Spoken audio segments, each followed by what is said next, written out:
आजची घटना आईच्या ममताला काळिमा फासणारी आहे. एक पुष्पा नावाची 30 वर्षांची महिला होती. तिला एक गुंडस मुलं होते, शिवांश. एके दिवशी खेळण्यास गेलेला होता. तो अचानक घरी आला आणि त्यानं आईला बेडरूममध्ये असे पाहिले की त्याचा त्या ठिकाणी जागीच जीव गेला. आता ह्यात आईला अटक का होते? नेमका काय घडलं होता? संपूर्ण प्रकार सविस्तर पाहूया.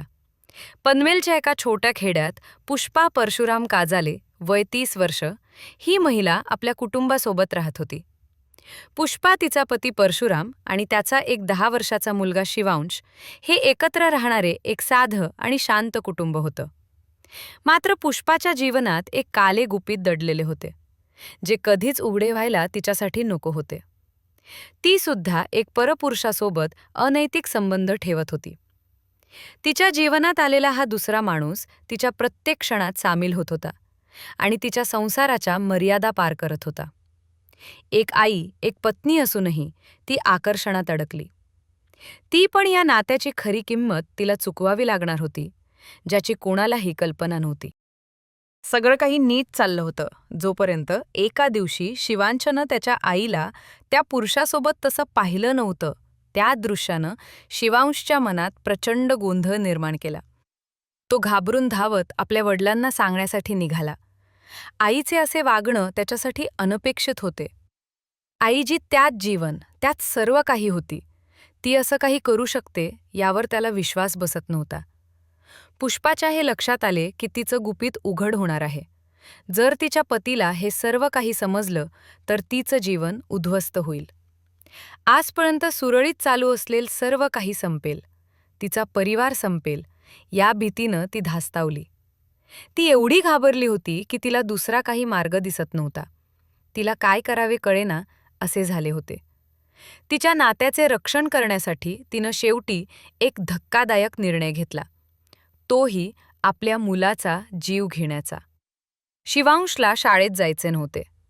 त्यानं जे आदल्या दिवशी पाहिले ते त्याला वडिलांना सांगायचे होते. तो काळा दिवस होता. पुष्पानं त्याला मुद्दामून सकाळी लवकर शाळेत पाठवले. तिचा नवरासुद्धा कामाला गेला होता. शिवांश शाळेतून 18 वाजता घरी आला. त्याच्या हातात चॉकलेट होते, जे तो वडिलांना देण्यासाठी घेऊन आला होता. जेव्हा तो शाळेतून घरी येत होता तेव्हा पुष्पानं त्याला एका शेत जमिनीच्या विहिरीपाशी अडवले. आजूबाजूला कोणीही नव्हते. काय घडले तर कुणालाच काही कळणार नव्हते, अशी ती जागा होती. ती जागाही तिनेच निवडली होती. या शुद्ध विचाराच्या क्षणात तिने आपल्या 10 वर्षांच्या निरागस मुलीला त्या विहिरीजवळ नेले. आपली आई आहे, ती पुढे आपल्यासोबत असे काही करेल असा स्वप्नातही विचार त्या बिचाऱ्या शिवांशानं केला नव्हता. विहिरीतील पाणी दाखवण्यासाठी इथे अडवले असेल असं त्याला वाटलं होतं. मात्र त्या ठिकाणी संधी मिळताच अचानक आईने आपल्या पोटच्या मुलाला विहिरीत ढकलले. शिवांश त्या खोल विहिरीत पडताच त्याच्या छोट्या जिवाणीची श्वास घेण्याची धडपड सुरू झाली. त्यानं मदतीसाठी आवाज दिला, पण त्याची आई जी त्याला वाचवू शकली असती, त्याच्यावर नजर टाकून पुढे निघून गेली. तो शेवटच्या क्षणी बुडतानाही आईला आवाज देत होता. त्याचे शब्दही "आई वाचवा, आई वाचव" असे होते. मात्र ही निर्दयी आई तेथून निघून गेली. सुरुवातीला या घटनेची नोंद अपघात म्हणून झाली. शिवांश विहिरीत पडून मरण पावल्याचं समजले. ही बाब सर्वांना खरी वाटली होती. परिसरात हळहळ व्यक्त होत होती. खेळता खेळता विहिरीतील पाण्यात पडला असावा असं सगळ्यांना वाटले आणि ह्यावर सगळ्यांचा विश्वासही बसला होता. पण तत्कालीन पोलीस निरीक्षक शंकर डिगे यांनी या घटनेचा तपास केला आणि 3 महिन्यांच्या तपासानंतर सत्य अखेर बाहेर आणलेच. पुष्पाने आपल्या पोटच्या मुलाचा खून अनैतिक संबंध उघड होऊ नये म्हणून केला होता. या प्रकरणाने संपूर्ण गावात खळबळ उडवली. एका आईने आपल्या मुलाचा खून केला यावर विश्वास ठेवणे अवघड होते.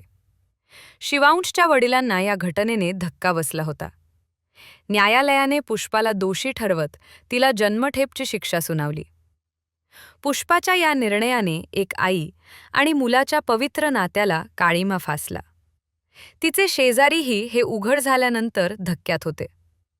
नात्यातील विश्वास गमावल्याने किती गंभीर परिणाम होऊ शकतात याचे एक भयावह हे उदाहरण आहे.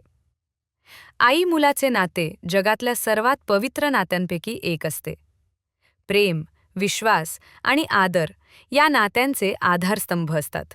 मात्र जेव्हा या नात्यात अनैतिकता आणि खोटेपणा शिरतो तेव्हा ते नातं तुटण्याची शक्यता असते.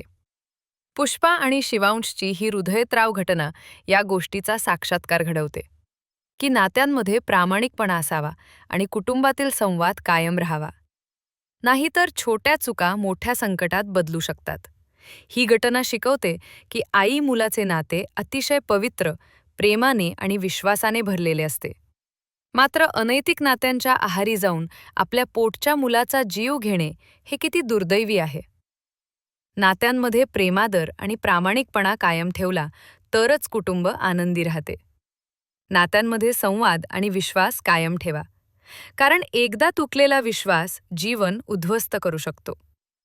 ही संपूर्ण घटना ऐकून याविषयी तुम्हाला काय वाटते? तुमची ही प्रतिक्रिया जरूर कळवा. चॅनलवर नवीन असाल तर आपल्या चॅनलला जरूर सबस्क्राईब करा.